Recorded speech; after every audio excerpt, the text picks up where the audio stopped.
NFL Primetime. Plenty of points, big throws, big hits, thaw the frozen tundra as the Seahawks and Packers lock horns at Lambeau. Who will be the hero? Who gets the Eagles next? While the Colts look to avenge a blowout loss to the Broncos, would Manning finally get a playoff win, or would the Broncos run wild again in Indy? Playoff football coming your way next on NFL Primetime.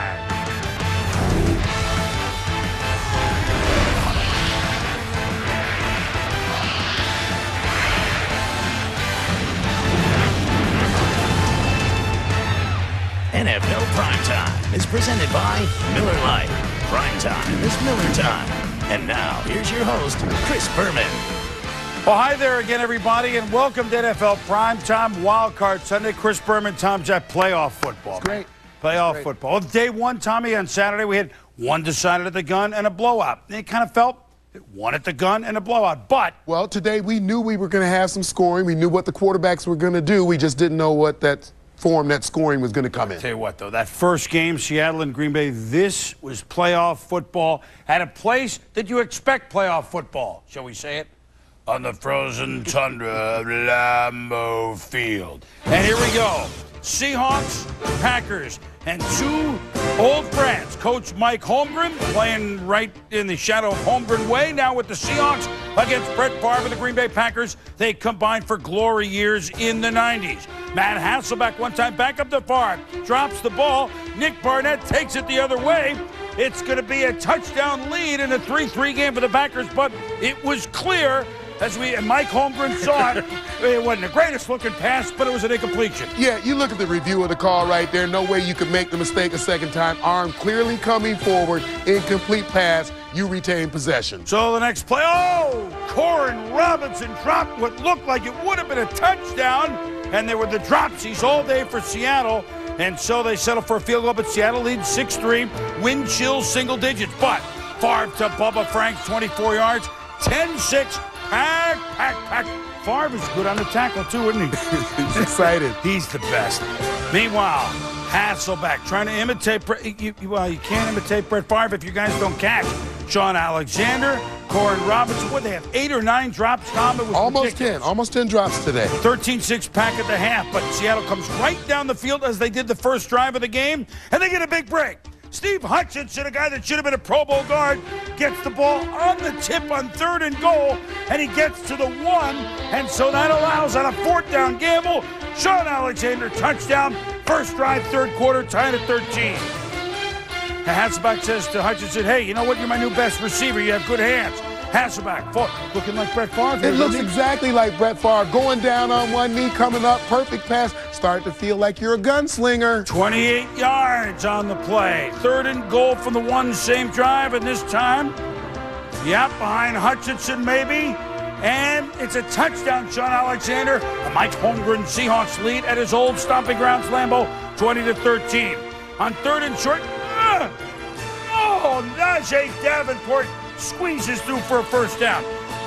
Then on the same drive, 4th and 1, Ahman Green takes the lick here from Godfrey, but gets the first down. Great job of keeping the leg drive going. Important first down for this football team and get it down close to the goal line. And then Green also hit at the 1, but he goes in the end zone. Brett Favre fired up. It's a 20-20 game. And then next Packers possession.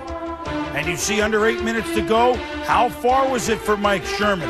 My punt team was on. No, you come off, Josh Bidwell. We're going to go for it on 4th and 1. Both teams gambling and paying off. And Mike Holmgren said, wait a minute. Yeah, maybe a first down, but Green fumbled. They didn't give him the look. The drive continues, and the Packers held the ball for 2 long drives here. Green with a touchdown, 27-20. Pack. 2.5 to go. Matt Hasselbeck needs a touchdown, and now his guys catch it. Corin Robinson for 9. Darrell Jackson for 12.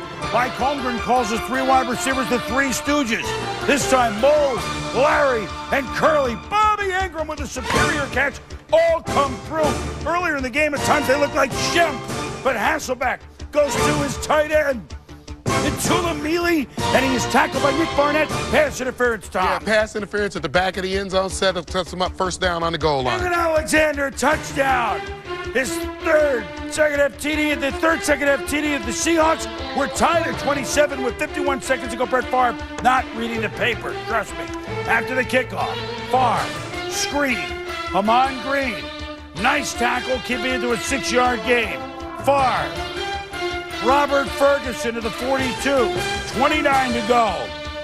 Favre. Well, you just knew he would move him into position next to Siobhan Walker. Ryan Longwell, the kicker, ready to go. Favre says, hey, just spike it. Give our kicker a shot. Admittedly, though, single-digit wind chill, 47 yards for the win. Is it long enough? No, it's not. And we're going to overtime.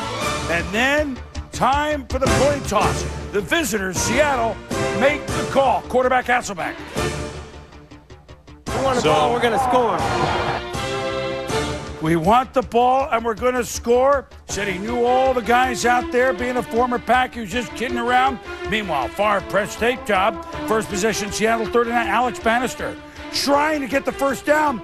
First they said fumble, but this was a good call. And the refs, again, they got it right. They got the ball right to the right possession. Seahawks and the right mark on the field. Seattle not used to having the refs make the good calls right in the big games, right, Tom? Meanwhile, after the punt, Favre scrambling. How does he drop this in there? Hamon Green can't hold on, though. I mean, unbelievable. On a cold day like this, Favre said, oh, man, we might have had a shot. 3rd and 10 now. Green Bay with a swing to Tony Fisher. Sean Springs. Boy, Seattle played as good a defense as we've seen from this club on the road all year. Packers punt. Seahawks ball. 1st and 10. Ingram drops a pass. He would have been 2nd and 3. And so 2 plays later, it's 3rd and 10. Hasselbeck changing the play, telling the back, telling his line, we got to play for 3rd and 10. But Al Harris sees it, reads it, and with the hair flopping in the wind, he could go all the way. Touchdown. Packers win in overtime. 52 yards. Harris mobbed by his mates, and he smelled it all the way, Tom. Al Harris was sitting at 10 on this play. You're going to see the blitz package coming from the left side of your screen. Made Hasselbeck deliver the football a little bit off the back foot and a little bit high, and all Al did was drive on the football, and you can see how soon he thought it was a touchdown. He raised his arm up right away. Then he put it down, got into the end zone, win Packers. So the Packers in overtime win it 33-27. We've never had an overtime game decided by a defensive touchdown, not an overtime playoff game. Both quarterbacks throwing for 300 yards. Both fine runners, Hamon Green and Sean Alexander, averaging under 3 yards a carry. It was that type of day. It was that close, but the young man from Texas A&M Kingsville, acquired in a February trade from the Eagles, was the hero in Lambeau. It was a 3-step read. It was an all-out blitz, so knew it had to be something quick. So, you know what I mean? Just sit down and trust your film study, and they've been doing it in film, so just went with it.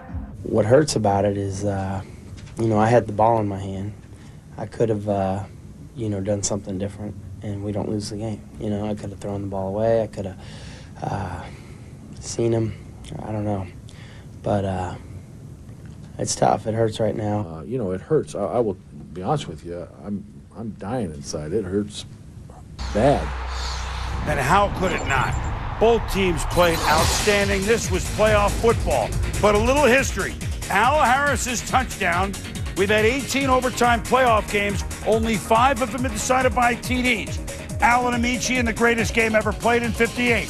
The ghost to the post for Oakland in 77. Flipper Anderson for the LA Rams against the Giants. Lamar Smith for Miami in 2000. And Al Harris on this day. Inside the Numbers. Brought to you by Visa, proud sponsor of the NFL. So, Tommy, look, in some ways, a historic game. It's in Lambeau. Yes. Both teams played sharp, I thought, defense, for certainly run defense, although both quarterbacks playoff type. And Green Bay kind of late third quarter kind of came back to a realization with their game plan, didn't they, Tom? We knew that one of the keys was going to be how well they were going to run the ball with Ahman Green. And you looked at this football game, the first 3 quarters of the football game, he only had 12 carries. In the fourth quarter, they gave him 11 and began to take control. This is getting down close, down in the red zone. The center, Mike Flanagan, going to get off the blocking there, get off the line of scrimmage, create the great seam.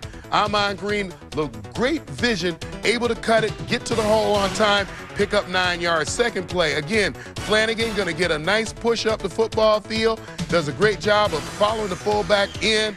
Ahman Green again with a big first down. Third play, this is now 2nd and goal.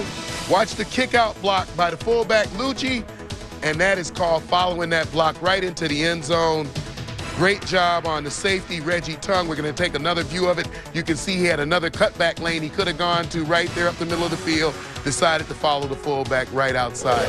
But eventually, and he only gained 66 yards, but eventually they took control of this game. The time of possession at one point in that fourth quarter was 11:45 to 31 seconds in favor of the Packers. But yet, I thought Seattle, a team that was great. 2-6 on the road. They played great. They played with a lot of poise. Yes. Little housekeeping here. Brett Favre, 14 straight playoffs games with a touchdown pass, breaking the old mark at Dan Marino. And Seattle still hasn't won a playoff game since '84. But they're coming. They grew up. I think you saw Matt Hasselbeck, although he'll be remembered for the guy that threw the pick. Yeah. It's pretty good game at quarterback, didn't you think? Yeah, played exactly the way I thought he had to play to give them even a chance to win this football game. But he played against the master. That's right. And he's still the master, and they're still going. Brett Favre and the Green Bay Packers. When we return, Peyton Manning. Well, could he win a playoff game? Maybe we won't ask this question anymore. We got the answer in a hurry. Game of Wild Card Weekend was a rematch of a game just a fortnight ago. Denver went into Indy and won 31-17, holding the ball for an incredible 45 minutes. The game wasn't even as close to the score. This game wouldn't be as close either, for different reasons. Here we go from the Big Horseshoe. Peyton Manning has never won a playoff game. Tony Dungy's lost his last 4. Pressure on the Colts? Well, they certainly didn't look that way. This is the opening drive. Manning, Edgerrin James, just a little 4. Manning, so he's using Edgerrin on the opening drive for 11 yards. Then, same drive, Manning out of the flat where Edgerrin can do some damage for 13 yards. But you know what? This running back stuff is boring. So, why don't we find our third wideout? Remember from the Super Bowl with the Ravens, Brandon Stokley? 31 yards, 7-0, C-O-L-T-S, Colts. Field goal, Elam, 7-3. Manning, Marvin Harrison. Then on 3rd and 5, Manning, Marvin Harrison. And then this, and we'll take a couple looks at it, is you can't make a sin more than this on defense. Not that Harrison catches it, but someone touch him. But you know what? He's going all the way.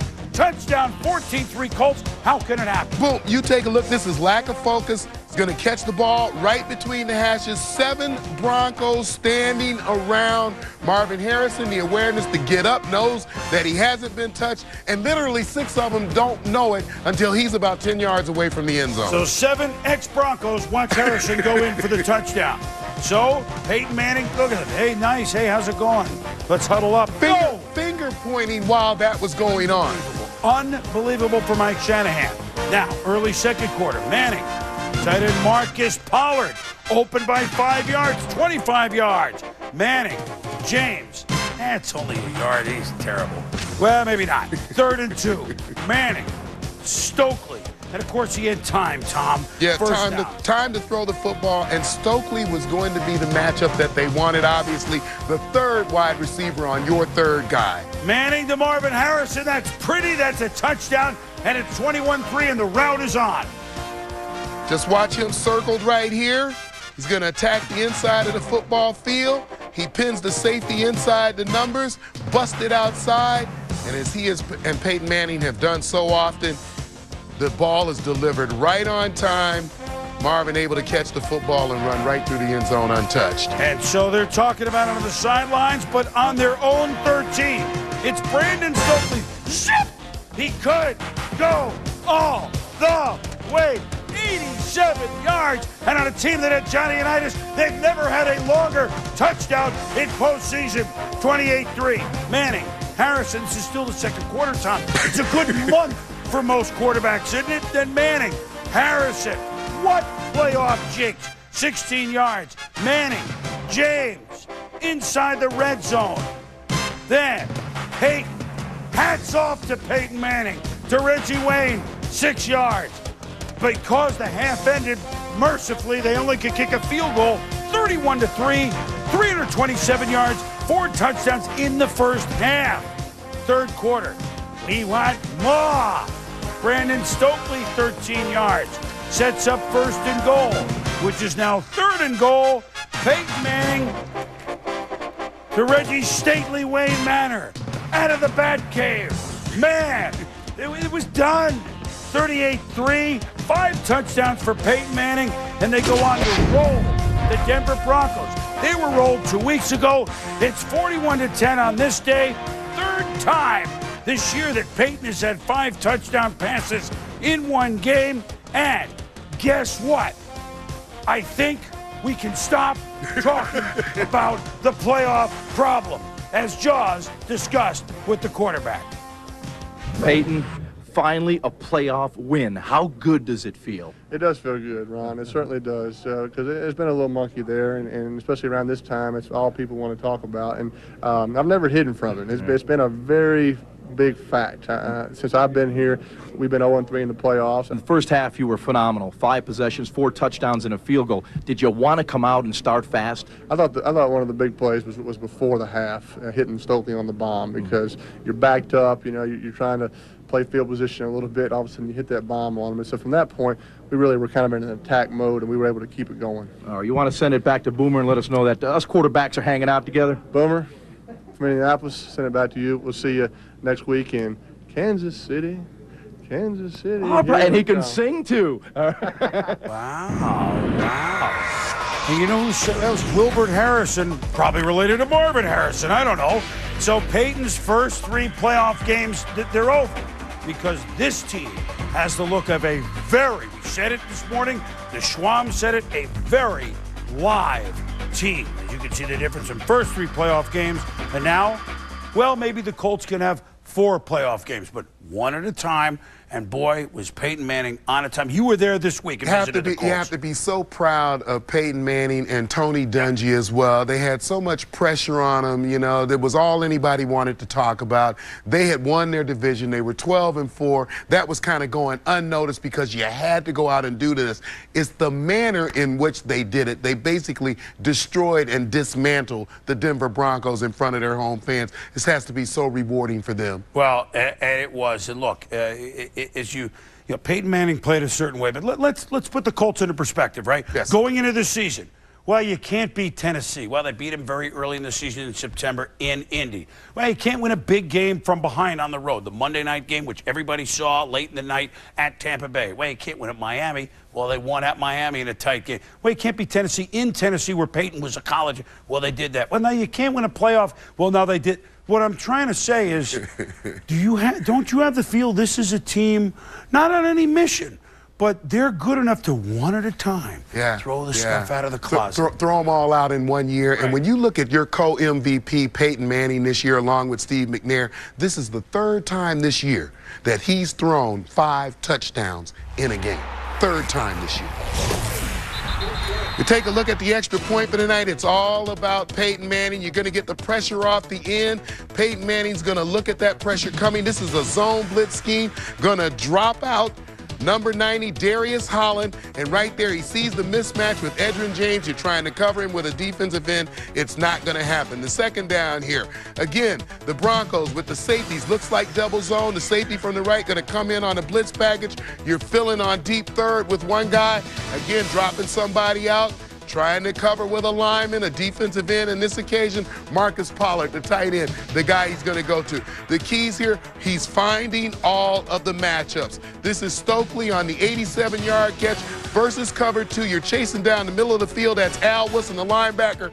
Not going to be able to get deep enough. Boy, he made an effort at it. and then Stokley just too much speed and outran the entire Bronco defense. So a perfect game plan executed by your quarterback and everybody around him, and you can see what they can be defensively. They get that lead, and then they can just stuff you at the line of scrimmage, put a lot of pressure on the Broncos in every way. 2 weeks ago, from the Colts standpoint, the game was like the Bermuda Triangle. You can't explain it. For Mike Shanahan this week, the game was like the Loch Ness Monster. You can't explain it. But I got to say this. On this day and on this weekend, Denver and Dallas both look like number 6 seeds. They look like number 9 seeds. They both look like they were not quite as good. Now, we talked about co-MVP Steve McNair. He's going up against Tom Brady, the third quarterback in the mix. We'll look at next week's matchups when we return.